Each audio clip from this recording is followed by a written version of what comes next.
So we live in a realm called space-time.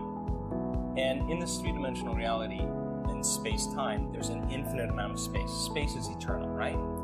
There's an infinite amount of space. And if I'm local as a piece of material flesh, matter, local in an environment and time, or local in space and time, and I'm here and I want to walk up to my hotel, I have one point of awareness, I'm aware that I'm here, and then I have another point of awareness, which is my hotel. And that's somewhere out there. So I have to move my body through space. When I collapse space, when I move through space, I experience time. So time is the result of moving through space, right? And it's kind of a realm of Newtonian physics, the realm of the predictable, because we can fly from London to Los Angeles or San Diego. You know exactly how long it's going to take as long as you know the distance and the speed, right? So the world of Newtonian physics is the world of the predictable. So then if you're living by the hormones of stress, and stress causes you to put all of your attention on your body, when you're being chased by T-Rex, the arousal of the stress hormones causes you to put more of attention on your body. You're looking in your environment, your attention is on your environment because that's where the danger is, and you're thinking about how much time you have to get there. So where you place your attention is where you place your energy. And all of your attention is on your body, is now localized in three-dimensional reality. You got to play by the rules of Newtonian physics, so you got to work hard to get everything you want. So then our research shows that when you take your attention off your body, all of your attention off your body, and you go from a somebody to a nobody. You take your attention off all the people in your life. Not that you have to stop relating with them, but you got to get beyond them, and you go from a someone to a no one because you're no longer identifying with them. You take your attention off of everything in your life, your cell phone, your computer, car, and you go from something to nothing. You take all of your attention off where you're sitting, where you sleep, where you live, where you work, and you go from somewhere to nowhere. And you're not thinking about the familiar past or the predictable future. You're going to go from some time to no time.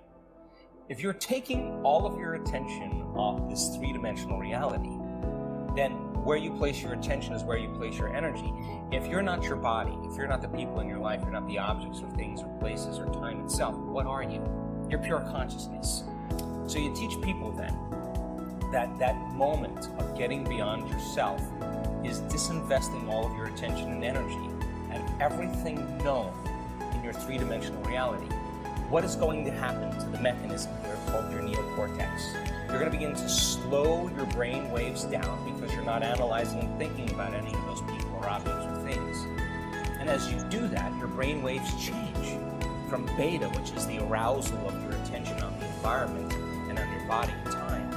You begin to slow your brain waves down into alpha. Now, at the same time, we teach people how to take their attention off of everything material and from a narrow focus on the material world and begin to go from a convergent focus to a divergent focus, to open their awareness, the act of creating what's called a broad focus or an open focus.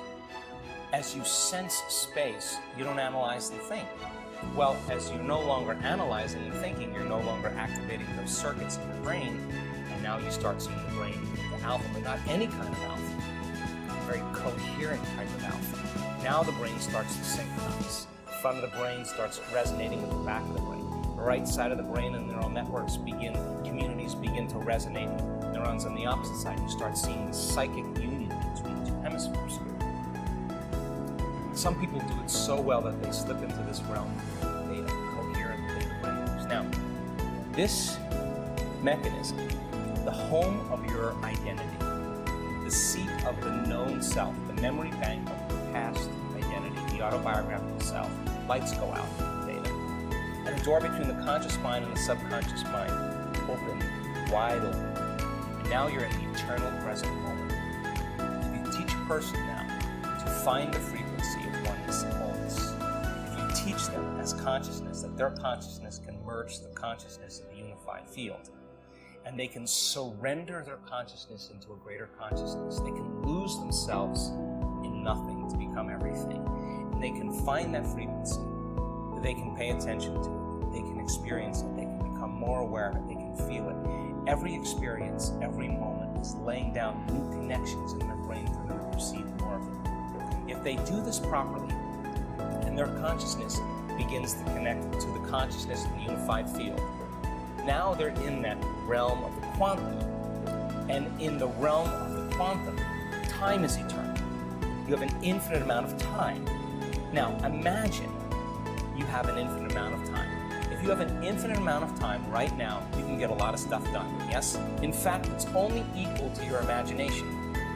So then, if here's a linear line of past, present, and future, if you took that from space-time and you turned it this way vertically, and Hawking talks about this, now what do you have? Past, present, and future happening when? In the eternal present moment. And so now, this is the realm that's beyond the senses. Stress hormones endorse the senses for us to become materialists. We narrow our focus on the three-dimensional world.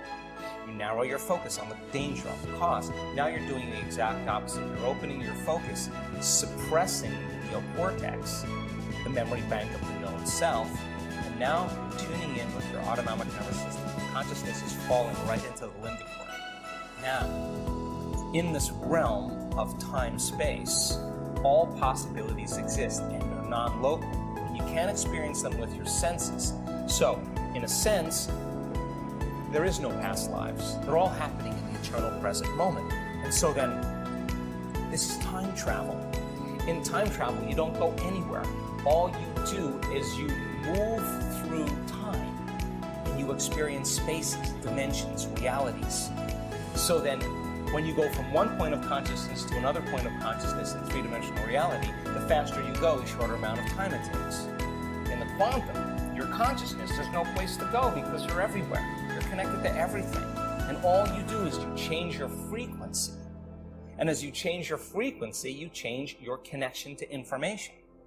And now, when that limbic brain switches on, the pineal gland begins to become activated. Now the radio receiver is tuned on. And now the pineal gland acts as a transducer. And it's going to transduce a frequency, release the chemicals, the metabolites, to produce profound visual imagery. That's why it's called the third eye, profound visions. But the visions are not going to be out there. It's going to be more real. You're in a world and you're going to experience the mystery of who you really are, existing outside of space and time. So it's nothing different than being in a dressing room or a bathroom and there's two mirrors like this. You look down and there's an infinite number of yous that go that way. Those are dimensions. You come back to three-dimensional reality after you've experienced that, and you're no longer in that same room. You're in another room. It looks exactly the same as the past room, but something's different in your world. There's some synchronicity, there's some change, there's some uniqueness, and every time we do the work, we keep moving into another dimension. So then, all possibilities exist in the eternal present moment, and they exist as thought because the quantum is the realm of thought. So it's not like you create anything there. You just become aware of what already exists. You put your attention on it, and you begin to experience it in that realm, whatever you experience in that realm beyond space and time. And you can begin to emotionally embrace. That must manifest in three-dimensional reality. In this space and time, it's the law. Now, getting people to do that and getting better at it, we're starting to see that people can begin to create from the field instead of from matter. So yeah, possibilities for health exist. Possibilities for wealth exist. Possibilities for mystical experience exist. But you got to be able to linger there without a name, without a face, without an identity, without an emotion, without a problem, without a disease, without a dying. You can't enter as a somebody. You got to pass through the eye of the needle. And the passing through that eye of the needle as a nobody, that is pure consciousness. So then, teaching people how to do this, when they start understanding it, they're not going to give up on themselves so easily. They're not going to quit so quickly. And if I got 1,000 people or 1,500 people and I'm inspiring them and they're going a little further every day, this is what I know. Every time they go a little further into the unknown and they come out of it safe and they feel like they've gone somewhere, they love themselves a little bit more. It's no longer, I always say there's no such thing as a bad meditation. It's only overcoming yourself. You give it your best, the next one's going to be better. And you just keep practicing, you keep carving away all the things that you were doing unconsciously. And all of a sudden, the formula gets more pure. All of a sudden, it gets easier. It's no different than doing running any skill, like golf or whatever, martial arts, dance, whatever. You've got to stop doing certain things and you got to start doing something differently. And that's what we want to do. We want to keep teaching people how to overcome, and they start becoming, right? That's the side effect of it. So then when you have that mystical experience and you can't wipe it off your face because you're realizing you're not that linear being living a linear life, you're a dimensional being living a dimensional life, you're going to take politics a little less seriously. You're going to take the news a little less seriously. You're going to take television commercials as a joke. You're going to see through all of that illusion because you're going to realize everybody's playing by the limited laws. So in this workshop, you're going to be teaching people how it works and then teaching some techniques? Absolutely, absolutely. So the word meditation, for example, most people don't know that the word in Tibetan literally means to become familiar with, to make known, to know thyself. And so the process of change actually requires unlearning and relearning. It requires breaking the habit of the old self, because when the body becomes the mind, anytime the body knows better than the brain, or the body becomes the mind, that's called a habit. A habit is when the body is the mind. So we have to break the habit of the old self and reinvent a new self, or what we call in neuroscience, pruning synaptic connections and sprouting new connections, or unmemorizing an emotion and then reconditioning the body to a new emotion or to a new mind. So the meditative process that we'll be teaching has everything to do with becoming familiar with those unconscious thoughts, those unconscious behaviors, and those unconscious feelings and emotions, and making them conscious, and so that when we make them more conscious, we have more control over them. And then to reinvent a new self, to really begin to think about a new way of being, a new way of thinking. And the science in the latest research in neuroscience shows that we can change the brain and the mind and the body to look like the event has happened ahead of the actual event, just by the meditative process. So if we can change the brain and body ahead of the actual physical experience, then that usually means that we put the hardware in place and we condition the body to be prepared for the event ahead of the event. And that's, according to the quantum law, when the events start to find us. That's when those synchronicities begin to show up in our life that are the result of our own personal efforts. So thank you for answering that, Dr. Joe. And so is this going to be regular meditation that we all know how to just kind of clear our mind, look at a candle, or is there going to be something different? Oh, absolutely not. There won't be anything like that. There'll be 10 steps to the meditative process, and every single step will have a philosophical and scientific understanding so that you know what you're doing and why. And once you understand what you're doing and why you're doing it, you have intention behind it, and you understand that because you have a greater understanding that it has meaning. So it's a different meditation that requires both that unlearning and relearning process, and the steps will they'll be explained pretty thoroughly, and people get handouts and they'll have an opportunity to practice. Wonderful. So how long each day do you meditate for using this process? Well, I typically wake up at 4:55 every morning. That's my time. And I allow for 2 hours every morning for myself, from 5 o'clock to 7 o'clock in the morning. So that's my time. And the reason I allow that much time is because whenever we begin to work on ourselves, there's the door to the subconscious mind opens up twice. It opens up when you wake up in the morning, and when you wake up in the morning, your brain waves are changing from delta to theta to alpha to beta, and so there's a kind of a thin veil between the conscious mind and the subconscious. So it's really fertile ground to begin to set intentions and then surrender the outcomes to a greater mind. And so I usually allow 2 hours because when I wake up in the morning, there's a lot of things that I know that I have to do during the day. I have, patients and staff and traveling and contracts and meetings and paperwork and thousands of things that usually distract most people from the process of creation. And so I allow 2 hours because it usually takes me a little bit of time to get past myself and begin to think about what I really want to have happen in my future. Once I get beyond that, I get beyond those thoughts, I begin to ask myself this question, what is the greatest ideal that I can be today?